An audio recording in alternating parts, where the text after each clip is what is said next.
You're so organized. Okay.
have the facility to play the piece well, and most everything is in tune. You know, of course, there's always something that slips or whatever. You know, it happens.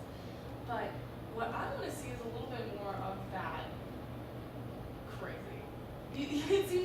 I could tell that you were like, okay, I'm doing it right. I want to get every detail played exactly the way that I practiced it, and that's all very good. But now I want to see a little bit more of that attitude in how you play it, right? What do you think? Yeah, maybe I have some of the same thoughts. So let's go at it from this way. If I say the word subdivide, what does that mean to you? What do you think? And it's not really a quiz, so it's not like I'm checking to see if you have the right answer. It's not anything like that. But if I say that word, what does that mean to you? Have you ever heard that word subdivide before? Feels like it's probably really familiar. Yeah, just like a fancy word way of counting, right? Right, so if you subdivide a big beat, like a half note or even a quarter note, what are you thinking in your head when you're subdividing?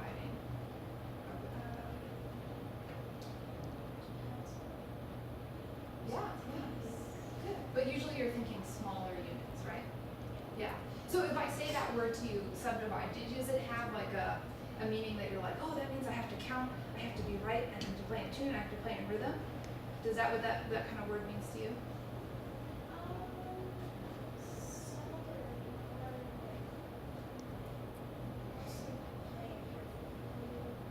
Playing carefully. Yeah. Good. So I kind of wanted to talk to you a little bit about that word, because sometimes that word, when we think of our technical challenges on the instrument, we go into this world in our brain where we're kind of thinking counting and playing it right and not breaking any rules, right? But you had that amazing word, crazy, when you played it, when you said that's what you wanted from the character, right? So I wonder if we could work a little bit on how to use something like your subdivision, something like your bow speed, to help you work on getting more of that crazy character that you want, okay? So how about we work on that a little bit? Do you want to? Sure. Okay. So, I'm also a violist. You learned that from me in the beginning, right? So, a lot of violists like to talk about, because we have this magical, wonderful C string in our instrument, right? That goes lower than the violin. And it's sort of what encapsulates that personality of the viola, right? That really low C string, right? So a lot of what we talk about sometimes is, I really love this analogy that a couple of my former teachers have used, that on string instruments, playing on each of your strings is kind of like being in a different country. And each country has its own foreign language, right? And you have to figure out how to speak the language of that string when you're on it, right? So for you, I feel like you have your E and A strings figured out really well, and you're getting this brilliant, beautiful sound, right, in those chords. That's kind of the craziness, right? Do you hear that a little bit? Is that where you feel like that crazy character is coming out?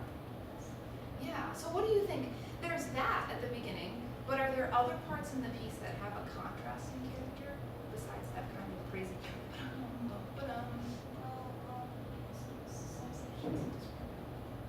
mellow? Like point, what's the first maybe major contrasting section, if we have the music there?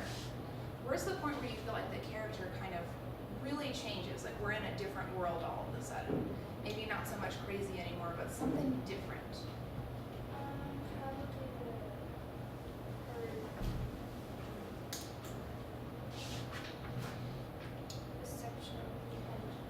Yeah, I love that you picked that. Maybe you had a clue because we were talking a little bit about living in different string worlds, right? Yeah, so what if we pick this spot? And let's just refresh ourselves because we've been playing a little bit. Why don't you play from here for me? Can you do that? I might not have you play for too long, but.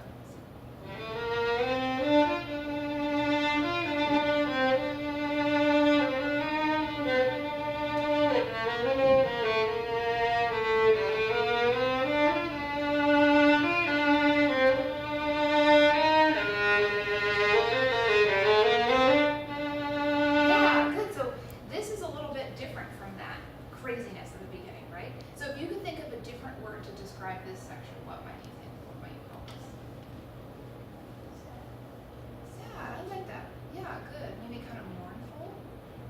you're sort of reflecting that with your vibrato, right? There's sort of this tenseness, maybe a darkness, right? So then if you could maybe think of what specifically your G string gives you in terms of a color, like if you could think of a color or more of a scene or an image that sort of sounds like what the sound is that you're getting on your G string. Do you know what I mean? It's kind of an abstract question.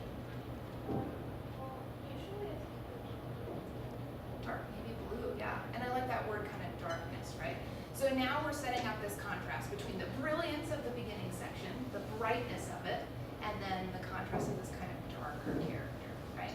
Okay, so now we have our character. We've distinguished it, right? So let's talk a little bit about how this subdivision might be able to help us with our playing, okay? So I think that you totally have an idea of how this line goes. And I have a sense that maybe if I asked you to do something which can be a little bit scary in front of all these people, which is to sing the line, even if it weren't in the right pitches. I saw your face. We'll sing with you. Yeah, if we make you sing, And we'll don't sing worry, with you. I'm the worst Yeah. singer ever. Oh yeah, we are totally ready to make fools of ourselves at any moment. Yeah. So if you were to sing this line, right, not just play it, but really live the music in front of these people, like as if this were an opera or something, right? What might it sound like? Do you want to try that? I can see you're pretty bad. Why don't we all try to do it together? Are we We've got three of us. here or here? We're here. We're here, yeah, on the G string Okay, section. great. So this can also be a good exercise for all three of us to sing together because the music, there's a lot of rules in music, but they're always meant to be broken, right? So you can kind of see, you'll probably get a good display of how all three of us interpret this line a little bit differently too, right? So let's see as an experiment, just to see how that goes. Do you want to try to sing it? So I'm totally going to sing the wrong pitches, and I'm probably going to mess up a lot, but you know what? I'm going to go for it, okay? And so I definitely can't sing that low G, I can't get there, but I'm going to try, okay, even if it sounds bad. And mainly I'm going to try to make my voice sing the contour of the line and the rhythm, even though the notes aren't correct, okay? So let's try it, okay, and we're going to try to act the part when we sing it too, okay? So if we're thinking 1, 2, 3, something like that, okay? So here, I'll give you 2 bars, and then let's sing, okay? 1, 2, 3.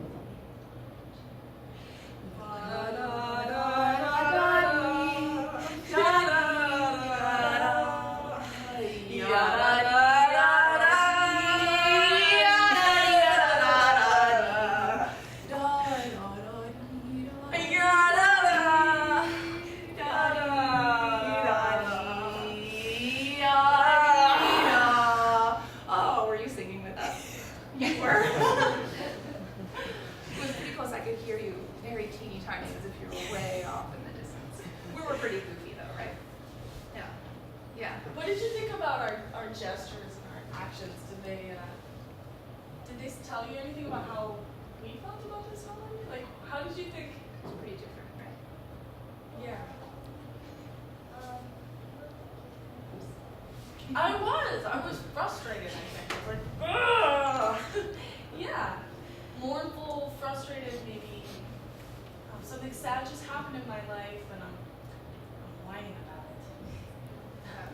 What about Megan? Did you notice? Was I a little bit different? Might even-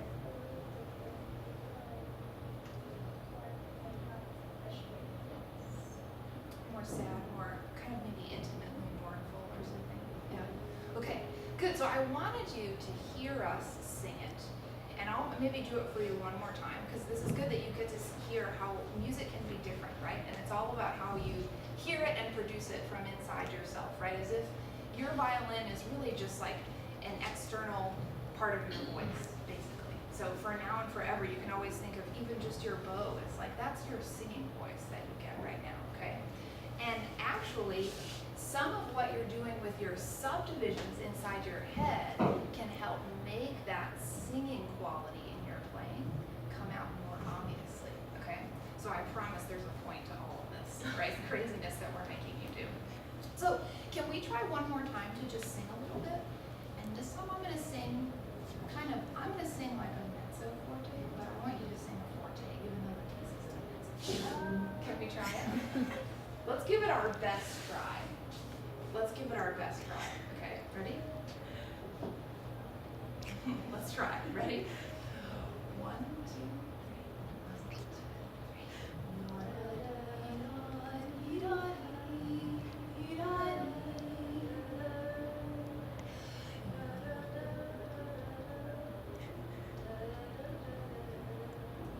That's good. So your voice naturally has this concept of the line, right? And you did it. That was beautiful. You know, everyone should clap. Hard, and it's embarrassing sometimes to feel like you can sing in front of a group. So this is a big step for you. This is awesome that you did that. And you're probably gonna go home and say, "Oh, they made me sing. I can't sing." But it's okay. We know that it's good. Don't worry. Okay, we're at time. Okay, can I just do like 30 seconds? Okay. So the whole point of this was to listen to how your voice follows the line, and what you can do when you're practicing is to make sure that your subdivision matches the way your voice wants the line to go. So that when you play something, you get what we call a spin in the line. So that when you play, I'll give you different bowings from you, but you want to feel like 1, 2, 3, 4, 1, 2, 3, 4. Right, so I played it kind of at half tempo, but I'm singing the 16 notes. 1, 2, 3, 4, 1, 2, 3, 4. And the very tiny end 16 notes of my subdivision are what lead us to the next thing. Okay, so with like 10 seconds, do you want to just try to play a little bit more of it? And I want you to think about how you're thinking of your subdivisions in your head, but I also want you to pay attention to how you're singing the melody inside your ear and how that makes the phrase come out of your violin. Does that make sense? So even though I'm not making you sing in front of these people, I still want you to sing in your head just like you did in front of them, okay? Can you try a little bit?